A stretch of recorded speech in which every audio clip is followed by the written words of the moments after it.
My guest tonight is a true country boy who grew up in a home without running water, but never lost sight of what is possible. After being drafted in the 7th round by the Denver Broncos, Shannon Sharpe would harness his strength and discipline to redefine the position of tight end. He's an 8-time Pro Bowler, has over 800 career receptions, and is a 3-time Super Bowl champion. But before he became a Pro Football Hall of Famer, did you know he caught chickens for extra money as a kid, was a high school state champion in the triple jump, was originally drafted as a wide receiver? Tonight, we'll learn what makes this undeniable icon who he is. A man who once said, when people told me I'd never make it, I'd listen to the one person who said I could, me. Please welcome the pride of Glenville, Georgia, Shannon Sharpe.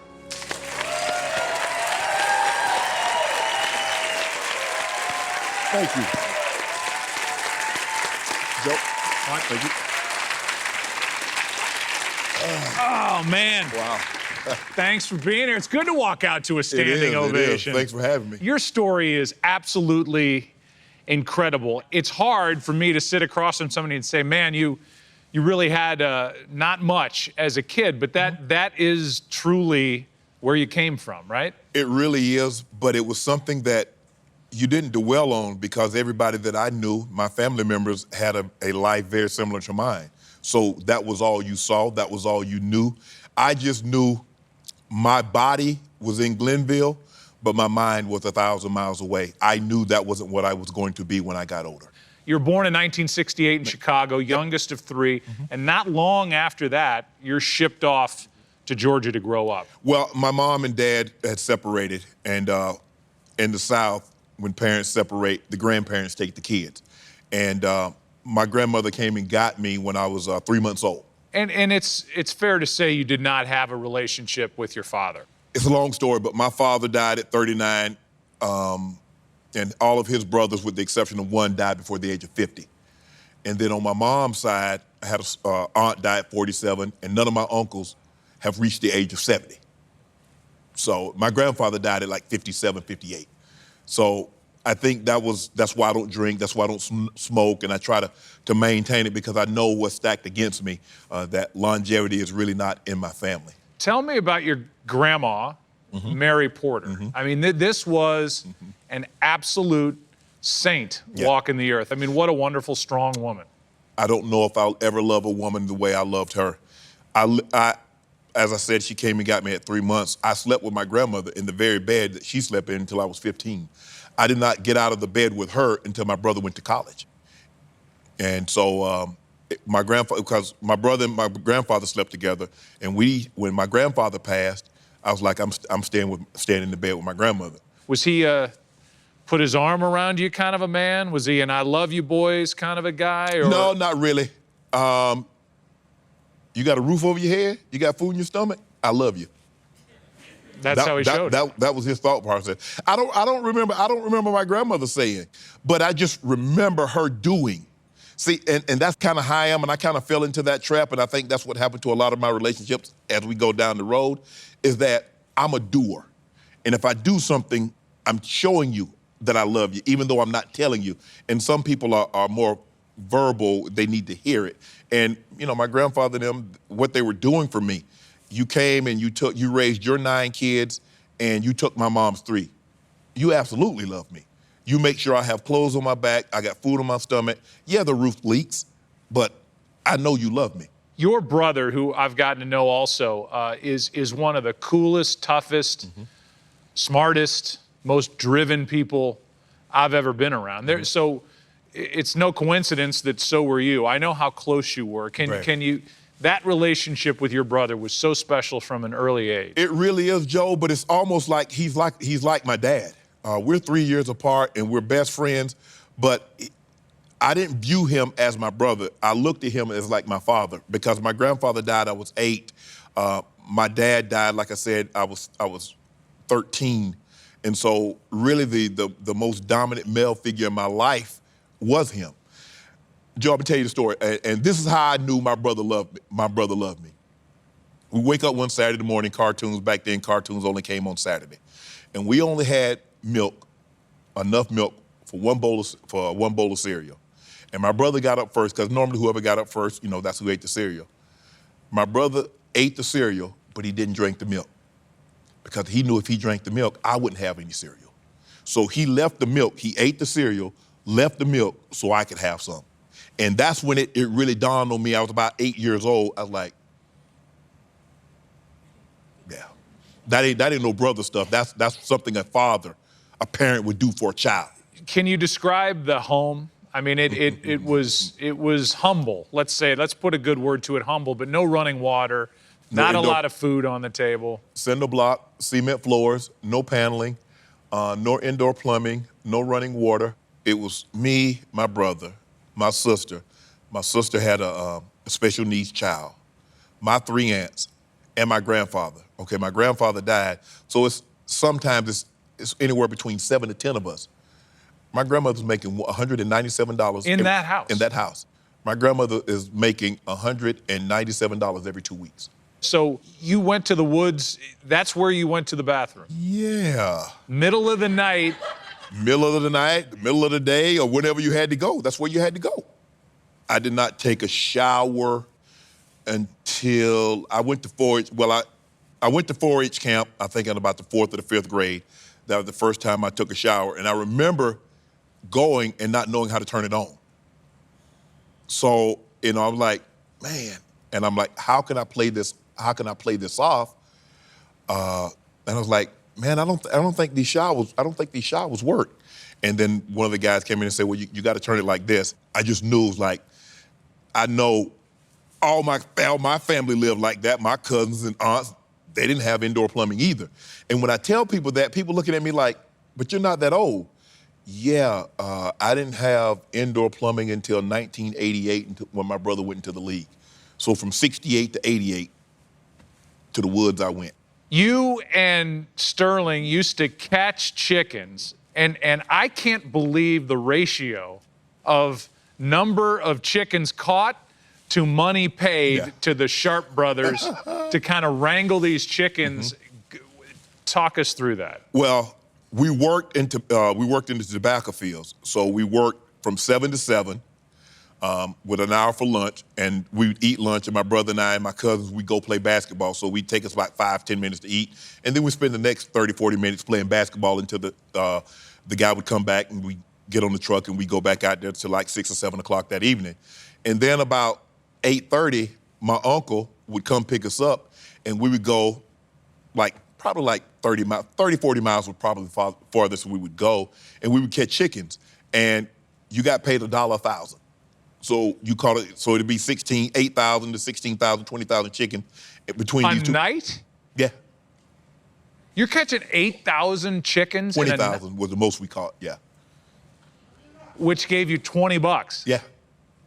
But plus the $10 to $15 that we made, so that was $45 a day. That was good money, but you were working, anywhere between 16, 18 hours a day. And even though you were in school, I was still catching chickens. My brother and I was catching chickens and getting up to go to school. So we get home probably 3:30, 4 o'clock, and we get right back up and go to school the next day at 7. Is it fair to say that you always knew down in your soul that you were going to be somebody? I mean, at the age of 12, you promised your grandmother you were going to buy her a house. Yeah. And those are big dreams for somebody who didn't have much. Joe, I only wanted to be 2 things in all my life. I wanted to be a professional athlete. I wanted to be a lawyer. But I knew that would take me longer to make money doing that than it would be a professional athlete. And God gave me ability. I worked on a farm. I had muscles from the time I can remember. I think I was like 6 or 7 years old, and kids would look at me and like, he got muscles. And I did. Well, you worked so hard. I did. But I was driven, Joe. I had to. I didn't. And then I was in high school, and I said, Grant, I'm gonna make some money. I was 12 or 13. I said, Grant, I'm gonna have some money one day. What you want? Because she always called me. She called me baby. She never called me my name. She called me baby. She called me son. She called me boy. I said, Grant, what you want me to buy you? I said, you want me to buy you a car and teach you how to drive? She said, nah, son, I don't want no car. I said, well, Granny, what you want? She said, son, I want a decent house. I could lay on my bed in my grandmother's bed and I could see the sky through the roof because it was a tin roof. I could see.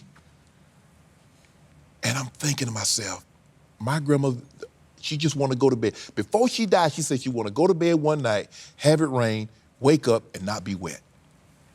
Man, Joe, I mean, I just don't know. I mean, people don't know how many times I would fall on my knees at night. She would not let me get in the bed without saying my prayers because she was in the front and I'd have to say my prayers and I'd have to cross over her to get in the bed. Joe, I prayed a many a nights, high school.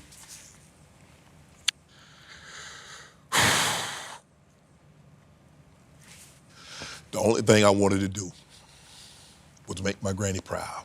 That's it. That's. Well said. Thank you. Thank you for sharing that. I love when I read that even as a young boy, you used to stand in front of the mirror and practice talking into the mirror. Yeah. I knew, giving an interview, asking myself tough questions, answering. I knew I was going to be something. I knew I was going to do something in front of the cameras. I knew I was going to be famous. And my grandma and the people used to ask me, say, yeah, I knew that boy, he talked too much not to be able to do something. Right. But my calling was to play in the National Football League. My calling was to help get my grandmother out of there. And me and my brother, that was all we talked about. My brother and I, believe it or not, we didn't do a whole lot talking about girls growing up. We're 3 years apart. We didn't do a whole lot talking about girls. Man, what you gonna do when you get some money?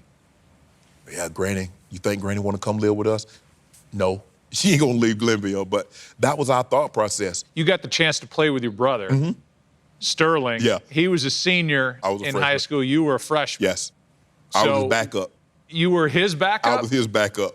I always wanted to be like my brother, so whatever number he chose, I chose. He was 3, I got number 3. He was number 2 in college, I got number 2 in college. He was 84, I was 84. And I played all the positions that he played because I wanted to be like him. You know, I played quarterback, I played running back, linebacker, receiver. But it was my senior year, I was like, you know what? I don't want to be a quarterback. I want to be a tight end.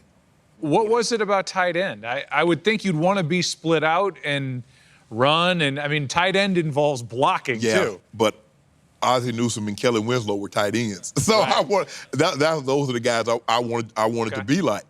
And so I got moved to tight end. I had a lot of scholarship offers, but Prop 48, and I tell people all the time, I say, with my grades, I couldn't have got in prison.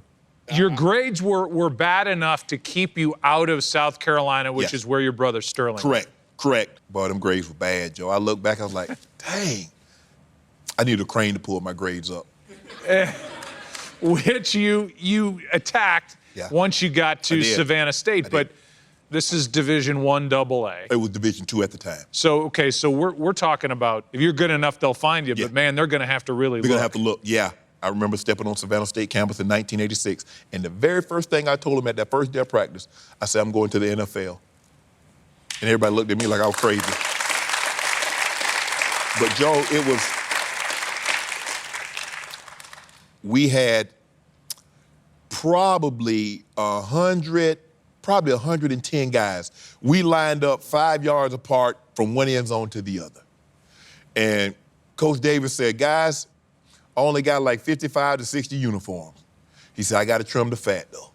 So we ran before we ever practiced. I'm talking about we ran. You ought to heard the Foot Locker slamming and the cars cranking up, guys leaving. I ain't going. I said, this is nothing. I said, you think this? I was like, I'm only out here 3 hours a day. Yes, 100 degrees, but I worked for 12 hours in 100 degrees. This is nothing.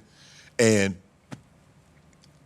that next day, you had like 85, then 75, then 60, then 55, and that's what we went with. But so if you could survive the running and the physical side of it, he was going to keep you, and these guys basically weeded themselves out. Exactly. I almost transferred to the University of Miami after my sophomore year. I was going to say Miami came calling, and our old friend Jimmy Johnson, and he saw Shannon and what Shannon Sharpe could do, but you stayed. I stayed.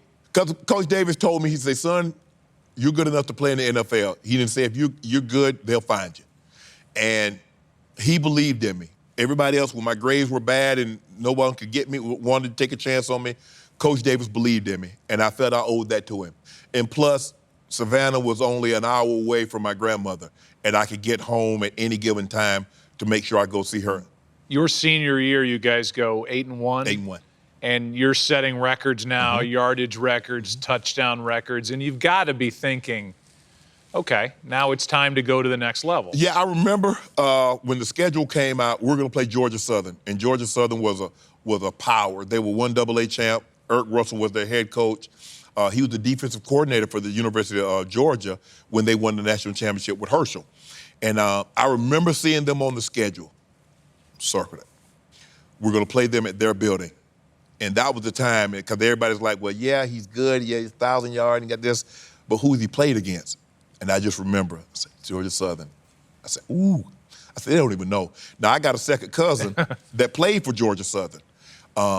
His grandfather and my grandfather were brothers. And he played for Georgia Southern. And he was in film study, and they were watching. And he told the coaches, he told the defensive coaching staff, he said, if you play my cousin like that, he'll hit you for 200 yards. Well, they played me like that, and I hit him for 202 yards. Wow. I did. We lost, and true story, after the end of the game, after the game was over, Eric Russell came to the, rest his soul, he came to the center of the field, and he gave me a cigar. He said, son, you're the best athlete I've ever seen. The opposing coach. I still have that cigar.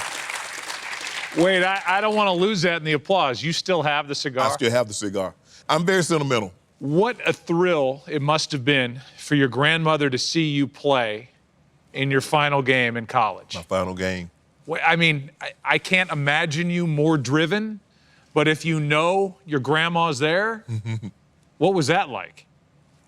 That's the only time she's ever seen me play. Everybody's told her how great I was in high school. And to know my grandmother in the stands one time, because I didn't know if she was never going to see me play again. But I just remember walking out on the field because it was senior day and they introduced everybody, and just looking up there and seeing my grandmother in the stands, I was like, that might have been my greatest achievement. And when I came out the field after the game was over, and she'd say, baby, you did good. Man. Well, you're a 7th-round draft pick of the Denver Broncos. I know that was a disappointment. Very. You thought you were higher. Heck, your brother went 7th overall to Green Bay when he got drafted. Yes. Now here you are, 7 being the lucky number, but it's round, right, not overall. Correct. I assume, knowing you, the little I do, that was motivation to show every wide receiver and tight end selected before you that you were better than them and those teams made a mistake. I remember when I got back from the All-Star game, I told my brother, I said, Spank, there ain't a wide receiver or tight end here better than me. I said, them guys not better than me. I went to the combine, and I ran like a 4.65, 4.66, something like that. I said, bro, they not better than me. I said, they not. I said, I understand they went to Michigan and Notre Dame and all. I said, but they not better than me. I'm better than you. Y'all got drafted before me? How? Why? I mean, I was in shape. I mean, I'm abbed up. I got muscles everywhere. And I'm like, you went before me looking like, ooh. Plus, you know the NFL game because you've been watching your brother play in the NFL game. The thing was, Joe, is that my favorite superhero was the Incredible Hulk. I always wanted to be big. I wanted to be the Incredible Hulk. I wanted muscles. And so I started lifting. And my brother would always tell me, say, bruh, you're going to lift yourself into a 3-point stance. I'm like, nah, I'm good. Which means he goes from a skill position to the offensive or defensive line. But I wanted to be a guy that could bench 400 pounds and squat 600. And he's like, but there are no receivers that can do that. Why do you want to do that? Well, that gave me even more motivation to want to do it because nobody else is doing it. And when Dan Reeves, my rookie year, says all the tight ends got hurt. All the guys got hurt. And everybody's thinking that Dan's going to go out and sign a tight end. Well, the offense is really complicated, and Dan didn't feel like he could, get a tight end up to speed in time. So Dan called me in and said, well, what do you think about playing tight end? My first words out of my mouth, I'm going to get a chance to play. He's like, yeah, but you're going to have to learn. I was like, okay, I'll do it. They moved me to tight end. John's going through I'm on the line of scrimmage. John's going through the play. Elway. John Elway. He's going through the plays. I'm like, hold up, time out. What I got again? So obviously I'm having a hard time learning it. So they put me in motion. So every time I go past John Elway, John would tell me what I got. You got to block the end. Blue 17. Block the end. Blue 17. No way. Yeah. Run a corner. Run her out. He's telling me the whole game. He told me what I had to do. They put me in motion. I'm dog tired. And I know he's tired because he got 100 things in mind. He got to tell me what I got to do. He got to read the defense. He got to worry about somebody trying to hit him in the back of his head. So we win the game. And so I'm walking up the field, and I can see him walking up that corner of my eye. And he just tell me, say, I think we need to learn the plays next week. Yeah, I say, I think you're right. Right, but you had a great relationship with John. Unbelievable. And there was something there that, I mean, he could have embarrassed you. He could have ripped you in front of the rest of the team. Could have. But he needed you. I don't know what it is about me, but it was just something that he just kind of like, he liked me. By 1992, you break out. And the world knows how good Shannon Sharpe always knew how good he was. And you become Elway's #1 target. I did. There's a relationship there, though, that we can't miss. And that's your relationship with head coach Dan Reeves. He's the guy that called you when you were drafted. He was a player himself. He believed in you like Coach Davis believed in you at Savannah State. Correct. And I guarantee, knowing you the way I know you, if somebody believes in you like that, they're golden. They are. He told me I could be special. He said, you're too big, too fast, too strong not to play this game for a long time. And there's pressure there with this great organization that had been to the big game but had not won. Yeah, it was. It was what happened in 1990 when I got drafted. They had just gotten the brakes beat off them by the 49ers in the Super Bowl 55-10. So I'm thinking, okay, this is a Super Bowl team, so we going back. The next year we go like 5-11 or 6-10. And I'm like, what happened? I thought y'all just went to the Super Bowl. Is it me? Right. The next year we go to the AFC Championship game. We lose to Buffalo 10-7. I'm like, okay, we're building something. And then the next year we were really good, but then John got hurt. And then Coach Reeves left and at the end of the 92 season, I'm thinking to myself, wow, I just made the Pro Bowl. What if they get somebody in here that doesn't use the tight end? Because still, everybody was still wanted that tight end that can move people off the ball. Running, bring your running game, play defense. Nobody was thinking about if a tight end caught 25, 30 passes, so be it. And so Wade Phillips, who's the defensive coordinator, got hired, and he brought in Jim Fossil. And one of the things that Wade told him says, tell me what you're going to do with Shannon Sharpe. How are you going to use him? And I became the focal point. That's how Jim got hired? Yep. How he was going to use you? Yep. Now, the offense is going to be catered to what I do, which was get down the field, find a mismatch, put me outside, linebacker, safety, could beat some corners, and John was going to give me the ball. It was great. It was great. So now people are starting to see. My brother, 100 catch. He had a 100 catch season in '92. Had another 100 catch season, and the crowning achievement is that we're both going to the Pro Bowl. How cool is that? Man. You two are competitors against each other in the Pro Bowl. Yeah. I mean, these two Sharpe brothers, one kind of dad and one kind of son, are in Hawaii for the Pro Bowl. That's awesome. Well, Joe, I was feeling really good about myself, and so I bet my brother $25,000 I'd have more catches than he would. Wait a minute. Now, times have changed now. There's no more eating possum here. You bet your brother how much? I bet him $25,000 I'd have more catches than he would. And your brother's like all pro. Yeah. I ended up with 81. He ended up with 112. So. Did you write the check? No, Joe. I wasn't gonna be able to do that. I wasn't gonna be able to do that. But I had to do something. I had to put some pressure on myself. And look, I know I wasn't gonna, I thought I could. I mean, that was John's fault. Right, yeah. But I wanted to issue a challenge to him, and I wanted a reason to show up to work, go to work every day with that lunch pail and hard hat, because I had a goal. It wasn't to just, because I wanted to be what he was. He was an all-pro. He was a Pro Bowl player. That's what I wanted to be. I wanted to be an all-pro. And to be on the all-pro team and to be in the Pro Bowl with your brother, not very many people can say that. So Shanahan comes in. How important is winning a Super Bowl to you? Well, I felt that's what would separate me from some of the other guys.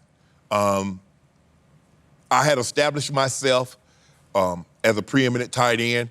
And when Mike came in, Mike says, I can throw you 100. Shannon, he's like, you can catch 100 balls, no problem, but we're not gonna win. He says, I need you to block more and probably worry less about catching passes.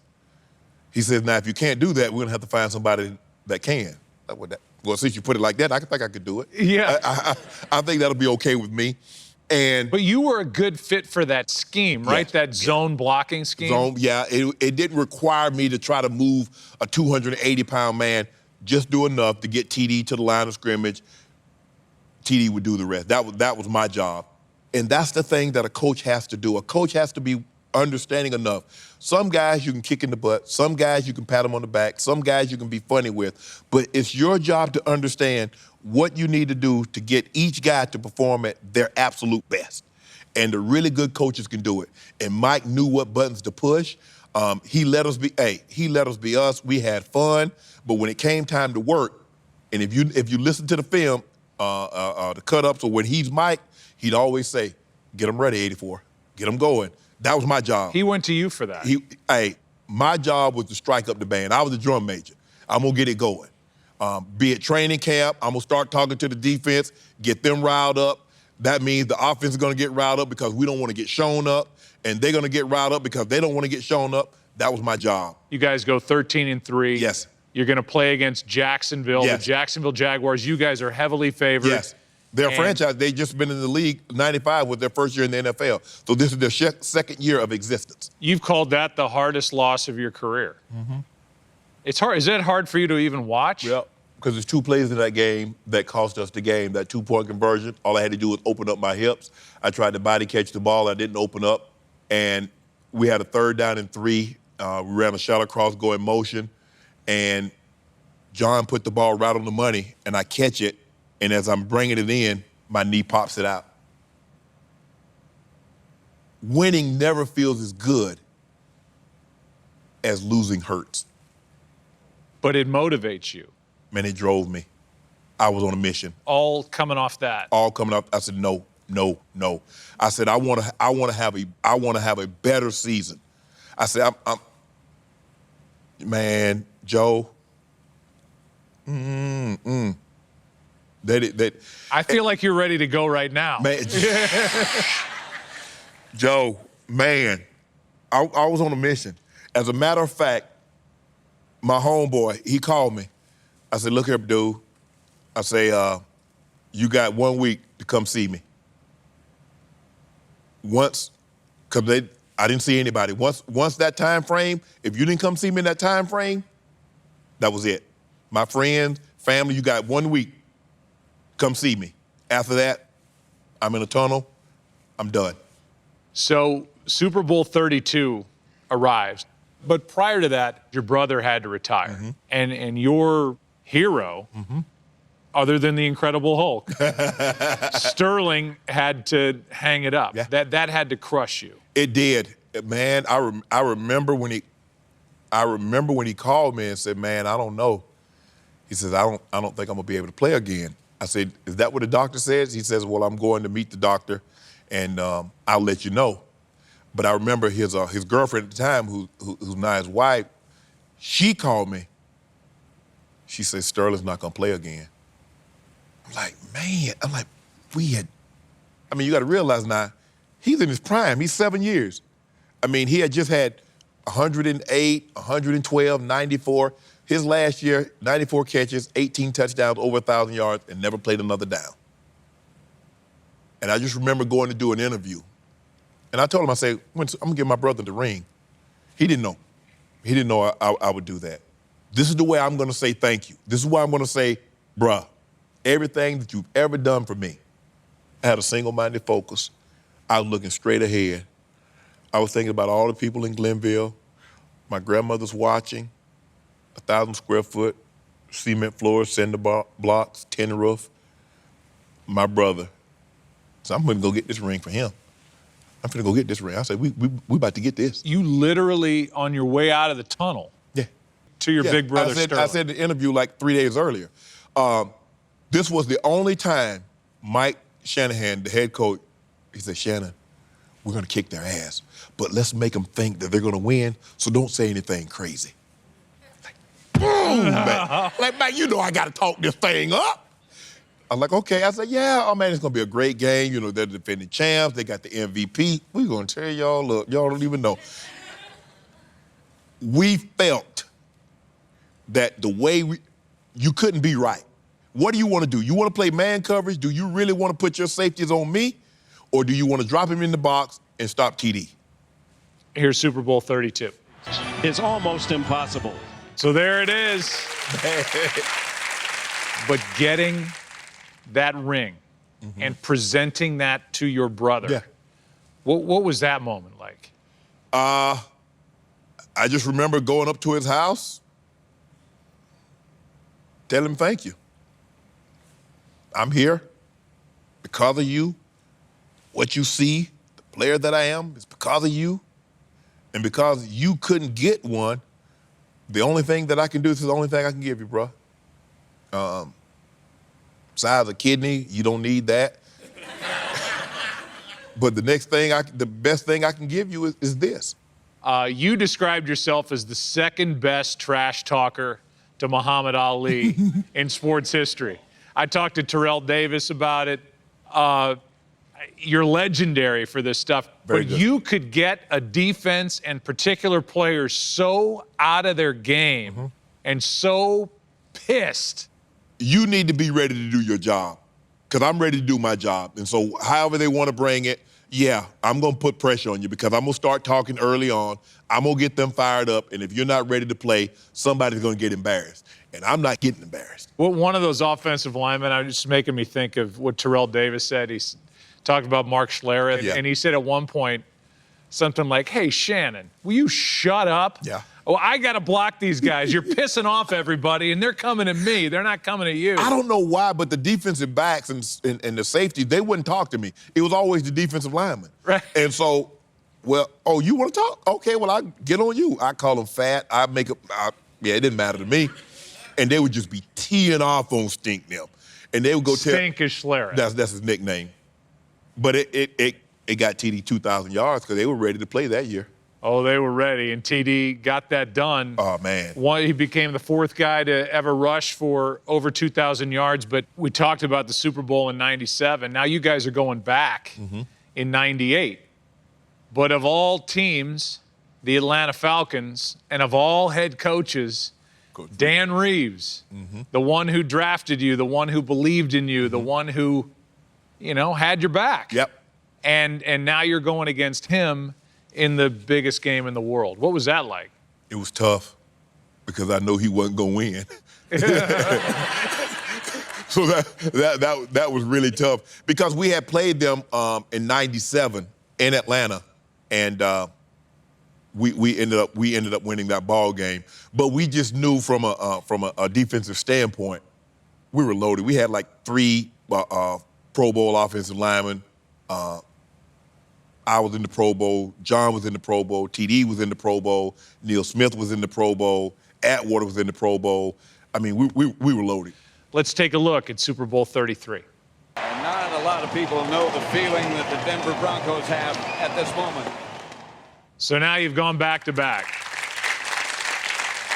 Well, Mike told us if you want to be remembered for being special, you needed to back it up. There have been a lot of teams that's won 1 in a row. But we felt we were special. We wanted to be remembered as special because so few teams had actually done it.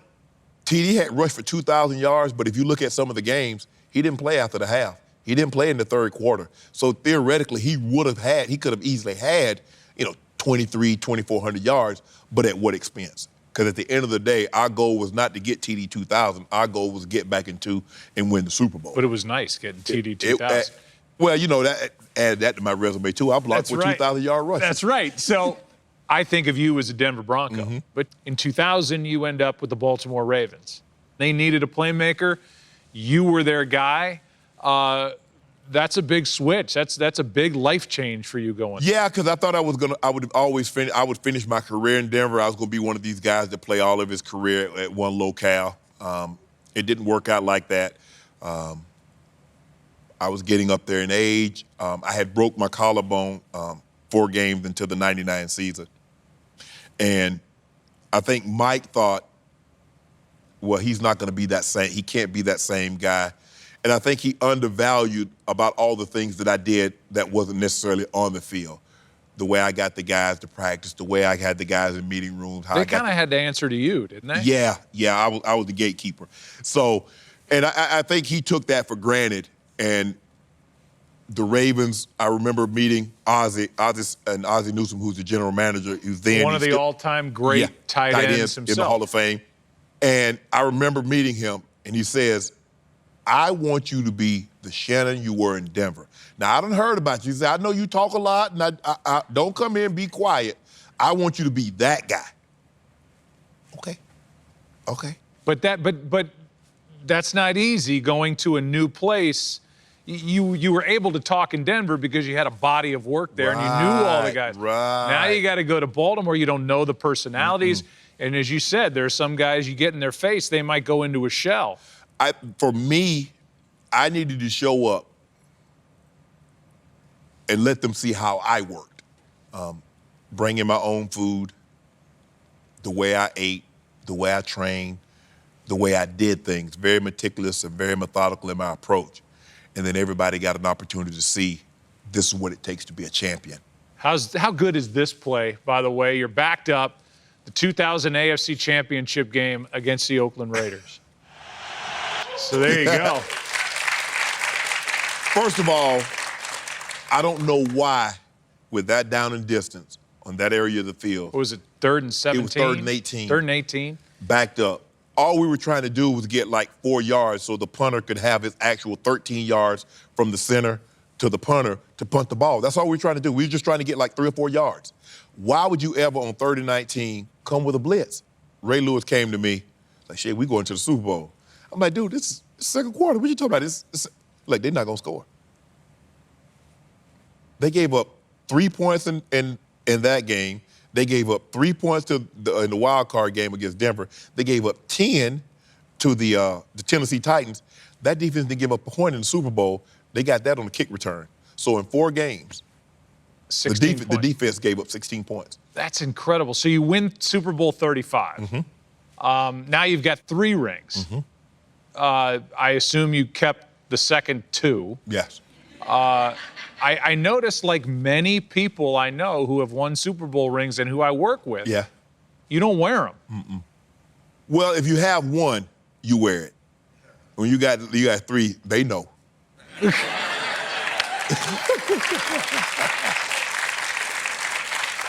We have this quote on the wall. When people told me I'd never make it, I listened to the one person who said I could, me. Yeah. What does that quote mean to you? I've always had the utmost confidence in me. Everybody told me I wasn't going to make it, Yeah, I was good at Pee-wee sports. They're like, yeah, but when you get to high school, I was good in high school sports. They say, yeah, but when you get to college, I got to college, they say, yeah, once you get to the NFL, they say, yeah, when you're in the NFL, they say, well, wait till you get to the Hall of Fame, you won't be the best player in the Hall of Fame. I said, okay, I'll settle for that. Right. But for me, Joe, it's always been, I knew. There was really, honestly, I never doubted for 1 second, Joe, I wouldn't make it to the NFL. I was focused on football, and the quickest way to make a lot of money I thought was football. The quickest way to get my grandmother out of that situation was football. The quickest way for my grandmother to kick her heels up and not have to worry about anything, and she could fish all day if that's what she wanted to do, was football. And that's What what kind I of wanted. house did you and Sterling get her? It was simple, nothing extravagant. She wouldn't want it. No. She didn't. She was really simple, and that's why when people ask me would I do it all over again, knowing what I know, to give my grandmother that life, because 66 years she had gone to bed, and if it rained, she got wet. And this, to give her that, Joe, I'd do it all over again. Man, this is what you see. Football is what I did, but that's not who I am. I am Mary Porter. I'm Barney Porter. I'm Sterling Sharpe. I'm Shannon Sharpe. I'm a byproduct of what I saw them do and how they raised me. And I wouldn't change anything about my life. I wouldn't, because it made me who I am. It made me who I am. It made me what I am. Wow. I love that you retired to Denver Bronco. You went back to Denver, you're breaking all the records and all the individual things, you know, that you were able to accomplish. And in 2011, you get elected to the Hall of Fame. I mean, there wouldn't be a Hall of Fame. You've got to have Shannon Sharpe in the Hall of Fame. And your grandmother is alive to know you're going into the Hall of Fame, but passes away before you get inducted. A month. 1 month before you're wearing that gold jacket, you lose your grandmother. I remember calling her after I got the word that I was going in February. And I remember calling and I said, well, she said, hey, baby. I said, hey, Granny. I say, we going to the Hall of Fame. She said, what's that? I say, that's where they put all the good players. She said, oh, that's sure nice, son. That's sure nice. She said, I sure hope I'm around to see it.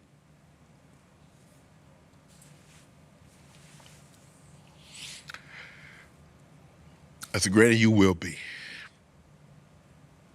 I went down. They were doing a story. Mike Kliss was doing a story on me for the Denver Post. And I went down in June. And I remember my sister called me and said, Shannon, she's gone. I said, for real, Libby? And I hung the phone up. And my girlfriend, Katie, she asked me, she said, what's wrong? I said, Granny passed. I was never the same, and I'm never gonna be the same. A part of me died when she died.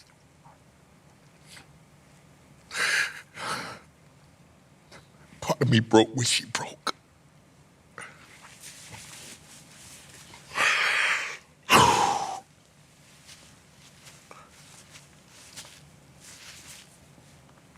All my life, I lived my life for one purpose. I wanted to be a good brother. Yeah, I wanted to be a good son. I wanted to be a good partner. And if I were to ever have kids, I wanted to be a great dad. But the thing I wanted most, to be a great, all-time great grandson for Mary Porter. The proudest my grandmother gets, or she got, is when people would say, Mary, you did a good job raising them boys. They're so humble. They're so well-mannered. It's yes, ma'am. It's no, ma'am. It's yes, sir, no, sir. That gave my grandmother the greatest enjoyment. My grandmother could have cared less that my brother and I made it to the NFL. My grandmother could have cared less that I'm in the Pro Football Hall of Fame. She cared more that I was a good person. That means more to me than 50 Super Bowls, than 20 gold jackets. Wow.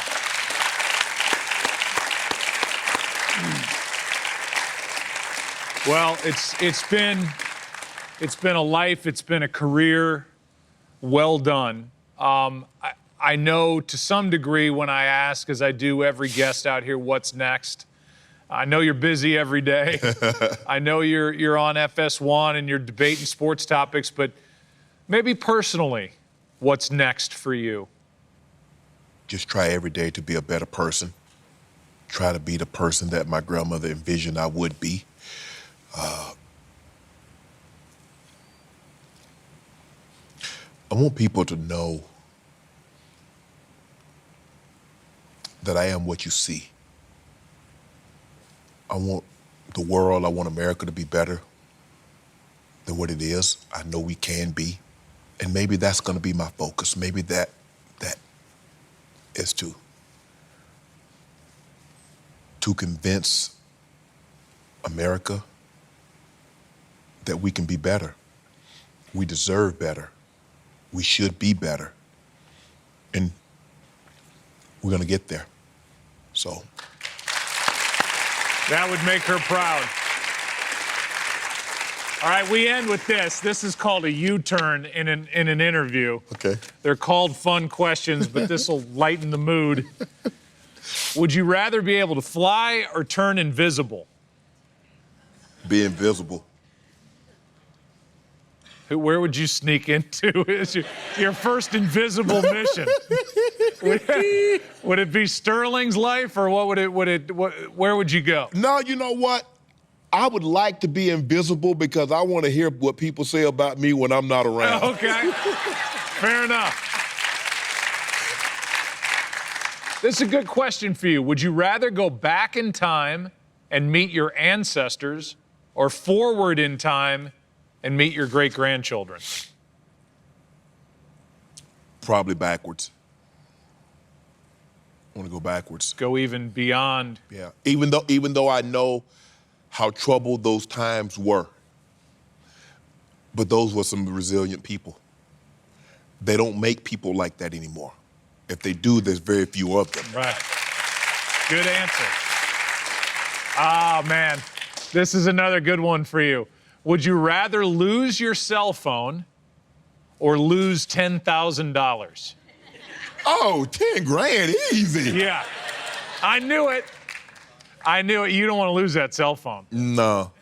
Hold on, let me see. Yeah, I can't lose my cell phone. Okay. I can't lose the cell phone. I'm not going to ask what's on there. I mean, it's a... No. There's none of that stuff that, if somebody hacked my phone, they're like, this dude got like 5,000 pictures of dogs. Right. Last question of the day. What makes a great tight end? Imagination. That's what I think was my greatest asset, was my ability to think and to try different things. Sometimes it was I went too fast. And John would say, I need you to slow down. I don't need you to be open and I don't have the ball yet, or I'm not ready to throw the ball, or I was too slow. He's like, that's too long, something bad could happen. So I think imagination, understanding what they're trying to do against you, what they're trying to do to stop you, and unselfishness. I know I speak on behalf of everybody sitting in this theater Thank you. that this has been incredible. Thank you. And we thank you for being as honest as you've been. We thank you for being as open, as vulnerable as you've been. And I know I can speak on behalf of this wonderful woman that I never met, Mary Porter, when I say, job well done, my friend. Thank you. One of the greatest ever, Shannon Sharpe. Thank you. Thank you. Thank you, guys. Thank you.